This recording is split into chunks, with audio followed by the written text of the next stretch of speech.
Во Солун на 23 октомври 1893 е одржан основачки состанок на Македонската револуционерна организација. Во 1894 објавена е нејзината програма. Во 1894 излезе и книга под псевдоним Вардарски на Петар Попарсов под наслов Стамболовштината во Македонија и нејзините представници. Програмската платформа е во согласност со македонската национално-политичка концепција на лозарите, сообразена и со условите на Европска Турција. Вардарски го дава односот на Сарафов, кој е бивш бугарски министер и тогашен директор на бугарската гимназија во Солун. Вардарски во овој програмски текст подбивно му се обраќа. Тешко е, бај Сарафов, кога човек ќе падне еднаш морално пред очите на луѓето. И ве уверуваме дека таква и ќе биде положбата на сите твои сонародници што доаѓаат во Македонија со претензии да создаваат бугари. Нема да прокопса ни бугарската идеја ако одите со тој ум. Зашто ние, македонците, асли ништо немаме. Ништо не сме спечалиле благодарејќи на слепата доверба кој своите божен браќа. Па немаме и што да изгубиме. Жално е. Но што да правиме кога мнозинството од нашата интелигенција е расипана од вашето злато? Едно време златото на нашиот земјак, царот Филип, ја подкупи разложената атинска интелигенција и ја пороби Грција. Сега дошло друго време. При сосема противположни услови, брата си го продал.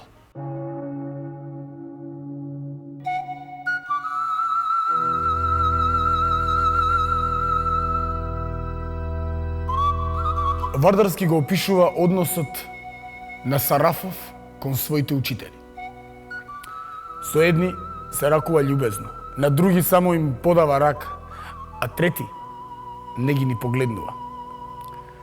Првите се привилегирани се верници, вторите се благоразумните, а третите? Па знаеш кои се третите.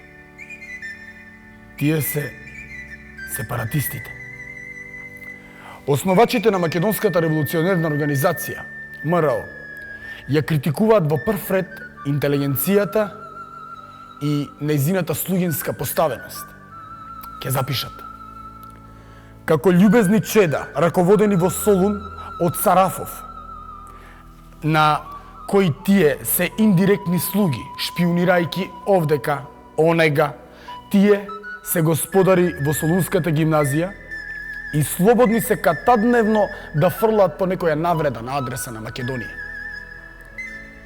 Ние ве храниме. Храни куче да те лае.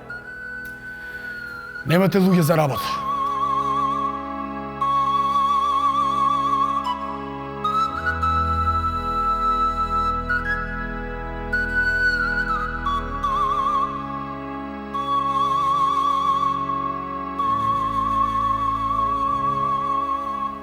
Вардарски понатака ќе запише. И додека бугаринот има широко поле да ја изрази својата општествена дејност, за македонецот остануваат само училиштето и црквата. Па ако му се одземе и тоа, тогаш тој силум се тера да се грижи само за своите лични интереси, кое што инстинктивно го прават и дивите зверови.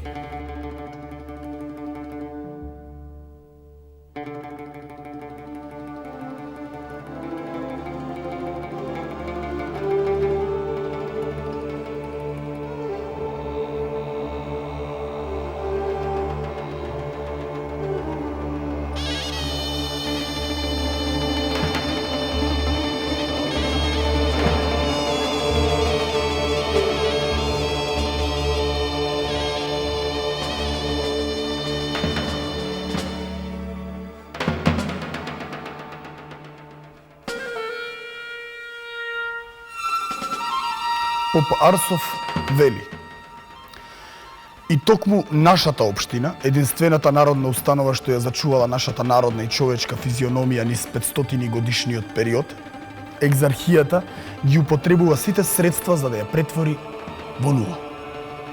Да го задуши народниот дух. Токму таква е нашата положба. Ни даваат пари за да не убијате. Поѓаволите тие пари кога председателите, владиците, учителите се во раце на северните бугари, со единствен мотив на бугарската пропаганда.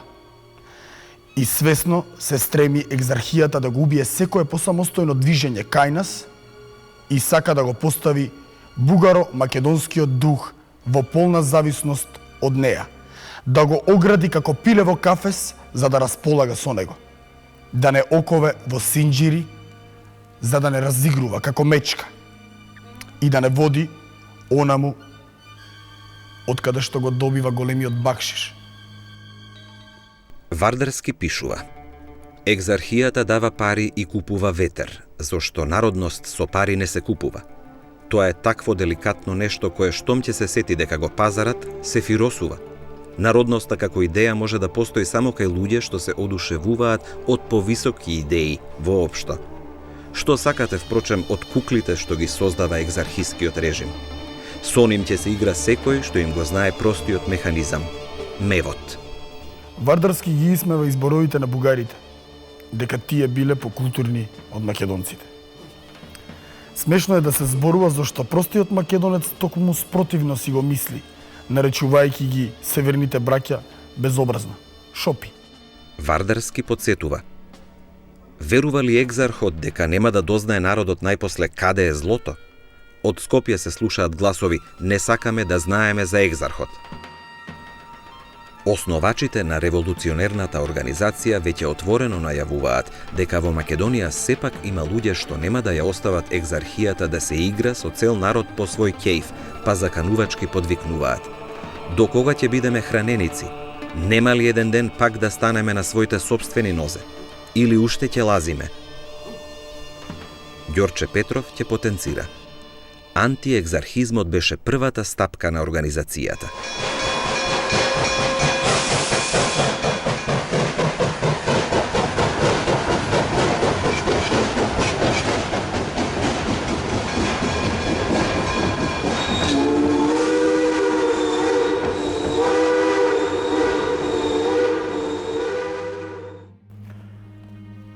Македонската револуционерна организација на Конгресот во Солун во 1896 година донесува устав во кој таа се именува Тајна Македоно-Одринска револуционерна организација.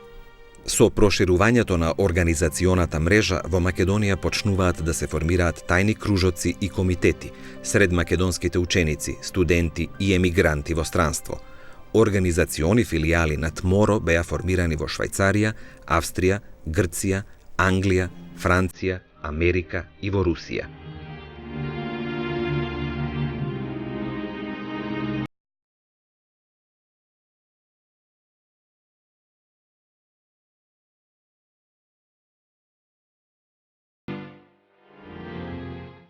По иницијатива на студентот по Духовна академија Иван Сапунаров од Костур, на 12 ноември 1900 година во Петербург беше основан тајниот македоно-одрински кружок ТМОК. Негова цел е да се сочува формулираната протоколна книга. Во неа, покрај другото, пишува: нашиот кружок има цел да го помага материјално македонското дело и според своите можности да го следи одот на тоа дело. Меѓу 10 основачи на кружокот се најде и студентот Крсте Мисирков, како и Димитрија Чуповски. Во 1902 година на чело на кружокот застана Мисирков. Тој беше афирмиран во високите научни и општествено-политички кругови на Русија. Често беше во угледното Санкт-Петербуршко словенско благотворно друштво и учествуваше во бурни дискусии за Македонија. Уште од 1901 Мисирков почнува да се појавува со своји статии на македонски теми во дневниот весник Санкт Петербургские ведомости. Членовите на ТМОК биле информирани за она што се случува во нивната татковина и за она што се размислува и се прави за Македонија во балканските и европските кругови. На 17 октомври 1902 година кружокот пушти лист со потписи за собирање помош од руските студенти за веќе започнатото востание во Македонија. Целта на востанието, според овој лист, била македонските словени да добијат таква независност и самостојност со каква што се ползуваат веќе сите други словенски народности на Балканскиот полуостров.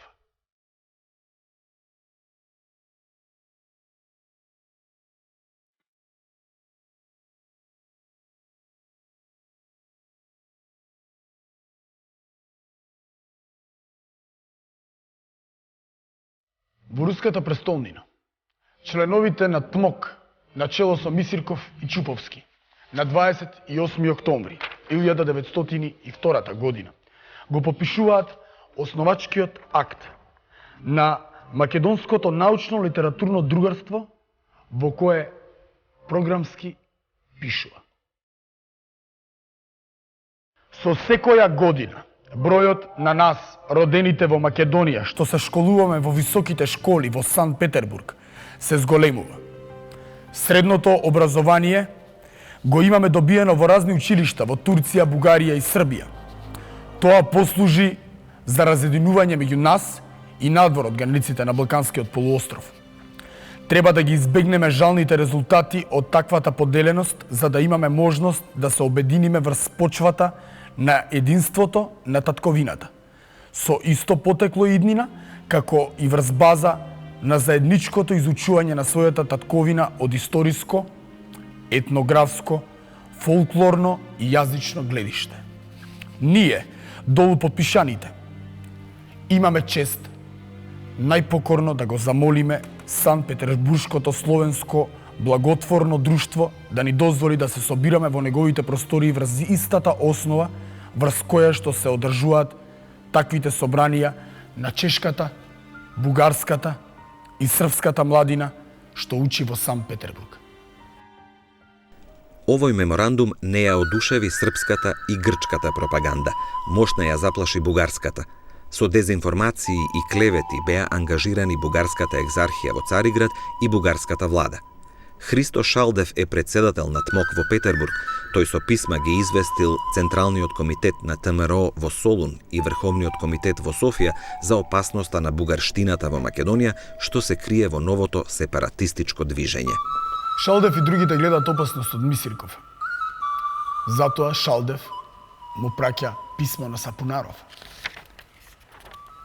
во кое вели: во полза на делото при поминување на Мисирков низ Солун, да му сугерирате да биде искрен работник на нашата организација. Сапунаров на ова му одговара: Мисирков помина одовде и зборувавме надолго и широко.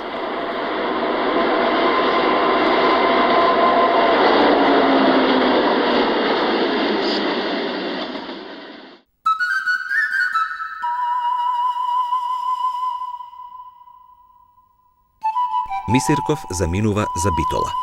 Тој се вклучува во подготовките на востанието, прави и организирани вежби со оружје, праќа дел од својата плата во прилог на другарството во Петербург.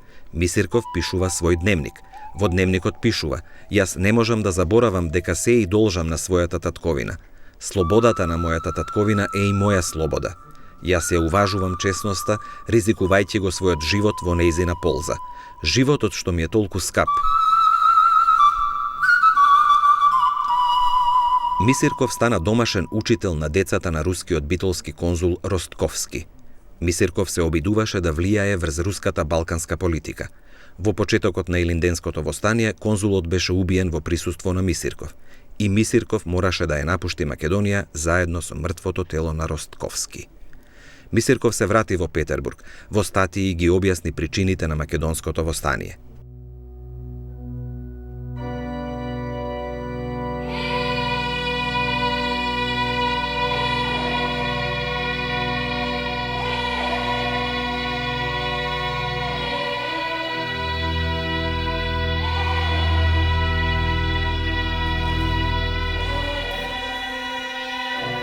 Крста Мисирков одржа предавање пред другарството. Што направивме и што треба да правиме за однапред?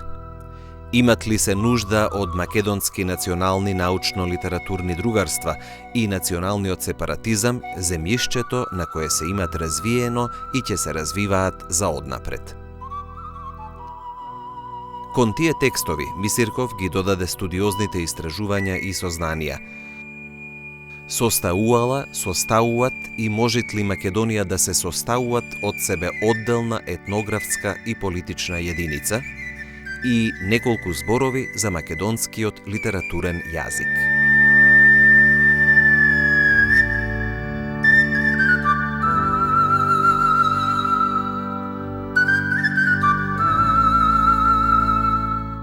И со јадровит предговор ја оформи првата книга на современиот македонски литературен јазик и правопис. Книгата ја напечати во Софија во декември 1903.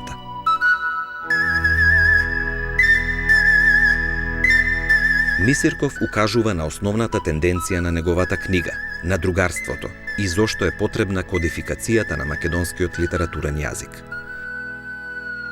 Мисирков потенцира онајет прво Македонија да се неутралисат за Бугарија и Србија и да се оддалечит еднакво од двете држави, и друго, она требит да се објединит на јазична основа. Тие принципи ќе раководат изработувањето на литературниот наш јазик, они ќе раководат и праописот.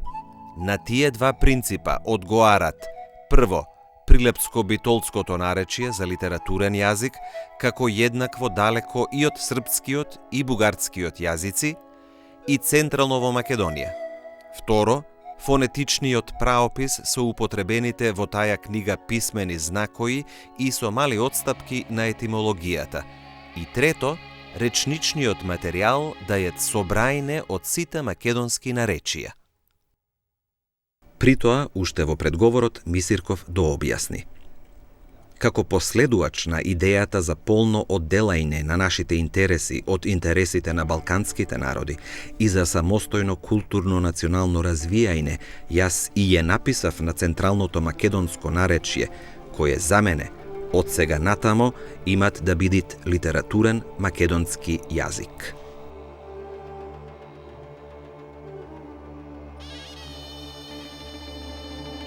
Настанува историски момент. Македонската иднина се прошири во европската јавност. Тогаш Војдан Чернодрински со својот македонски театар дава представи во Бугарија и во Србија на македонски јазик. Се печатат македонските драми на Марко Цепенков, на Димо Хаджидинев, на Антон Страшимиров и други. Бугарскиот и српскиот печат алармира дека се пишува и македонска граматика. Во Одеса се приготвува списанието Вардар од Мисирков на македонски јазик. Се афирмира четвртата јужнословенска книжевност. Чуповски води разговори во турската и во австро-унгарската амбасада во Петербург за решавање на македонското прашање.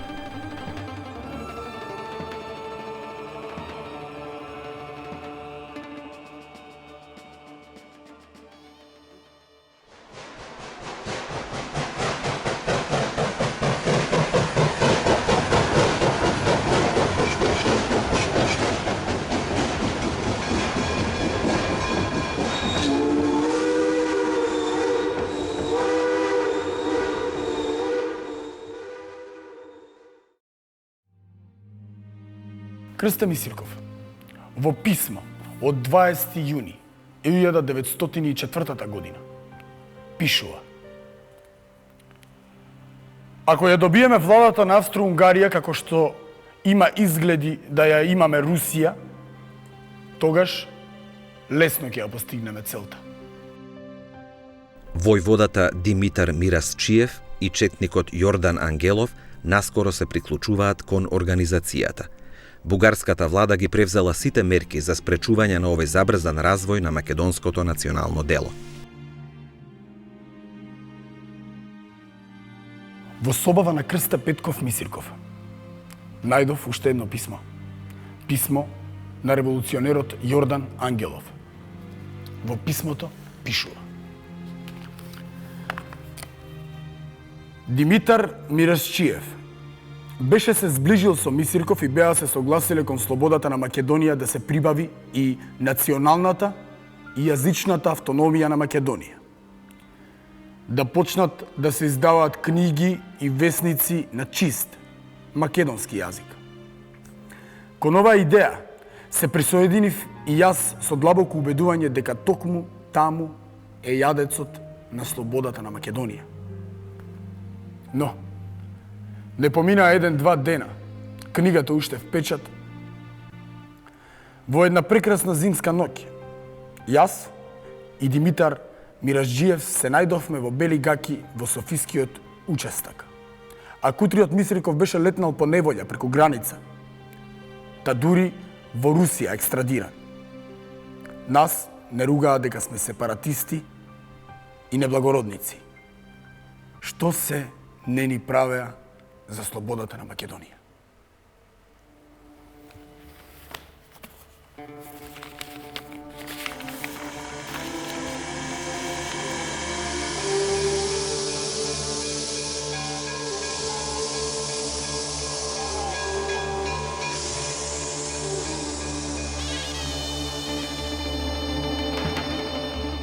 Уште на 28 јули 1902 година, во време на Македонскиот конгрес во Софија, Борис Сарафов изјавил: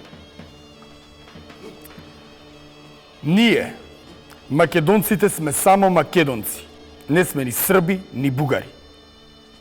Ги симпатизираме едните и другите. Кој ќе не ослободи, фала му, но нека знаат и србите и бугарите дека Македонија е само за македонците.